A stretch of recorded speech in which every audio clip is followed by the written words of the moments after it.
నెల్లూరు జిల్లా ముత్తుకూరు మండల కేంద్రంలోని ఈదూరు ఈశ్వరమ్మ జిల్లా పరిషత్ ప్రభుత్వ పాఠశాలలో విద్యార్థులకు కిట్లను పంపిణీ చేసిన సర్వేపల్లి నియోజకవర్గ శాసనసభ్యులు సోమిరెడ్డి చంద్రమోహన్ రెడ్డి మాట్లాడుతూ డ్రాప్అవుట్స్ లో అధిక శాతం గిరిజనుల పిల్లలే ఉన్నారు. గిరిజన జీవనశైలిలో మార్పు తీసుకొచ్చేందుకు కృషి చేస్తాం. రాష్ట్రంలో ప్రతి ఒక్క ప్రజాప్రతినిధి గిరిజనులను దత్తతకు తీసుకోవాలని సోమిరెడ్డి చంద్రమోహన్ రెడ్డి అన్నారు. ఈ కార్యక్రమంలో ముత్తుకూరు మండలం టీడీపీ అధ్యక్షుడు పల్లంరెడ్డి రామ్మోహన్ రెడ్డి, మునిరెడ్డి రామ్మోహన్ రెడ్డి, రవీందర్ రెడ్డి, సంపత్ రెడ్డి తదితర నాయకులు పాల్గొన్నారు.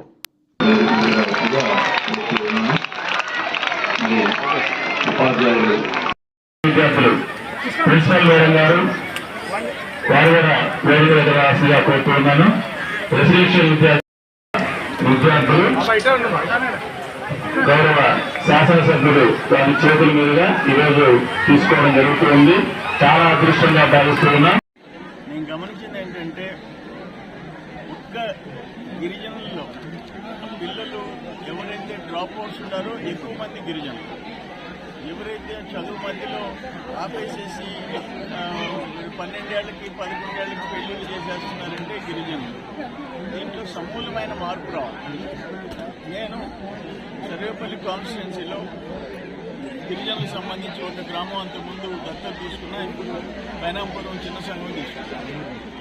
టోటల్ రాష్ట్రంలో గిరిజనుల గురించి ప్రత్యేక శ్రద్ధ తీసుకొని తీరాలి.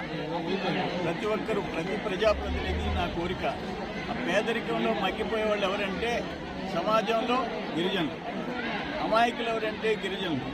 11-12 ఏళ్ళకి పెళ్లిళ్ళు చేసేసి మన పని అయిపోయింది అనుకునే తల్లిదండ్రులు ఎవరంటే గిరిజనులు. మోసపోయేది ఎవరంటే సొసైటీలో గిరిజనులు.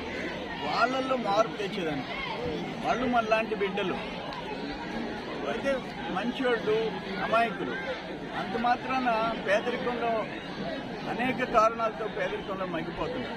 వాళ్ళ భూములు సర్వేపల్లిలో గిరిజనుల భూములు వాళ్ళ నోళ్లు కొట్టి గతంలో పెత్తనం చేసిన ప్రజాప్రతినిధుల కాళ్ళొత్తే రెడ్డి గారులు అమ్మేసుకున్నారు. అవన్నీ తీస్తున్నాం. సో నేననే పాయింట్ ఏంటంటే, మన సంధ్యారాణి గారికి కూడా నేను చెప్తా, మన ట్రైబల్ వెల్ఫేర్ మినిస్టర్, నేను ముఖ్యమంత్రి గారికి కూడా నేను ఏదో సందర్భంలో బ్రీఫ్ చేస్తా, శాసనసభలో కూడా మాట్లాడతాను. టోటల్ సొసైటీ, ప్రభుత్వాలే కాదు, సొసైటీలో ఆ పేదరికంలో ఉన్న గిరిజనుల విషయం ప్రత్యేక శ్రద్ధ తీసుకోవాలని చెప్పి మా కార్యకర్తలందరికీ నేను కోరుకుంటున్నాను. అట్లే రాష్ట్రం అంతా ప్రజల్లో మార్పు రావాలి. మన తోటి బిడ్డలు అన్యాయంగా, వాళ్ళకే రాజ్యాంగం ప్రకారం మనతో సమాన హక్కులు, కానీ వాళ్ళ పరిస్థితి బాగలేదు.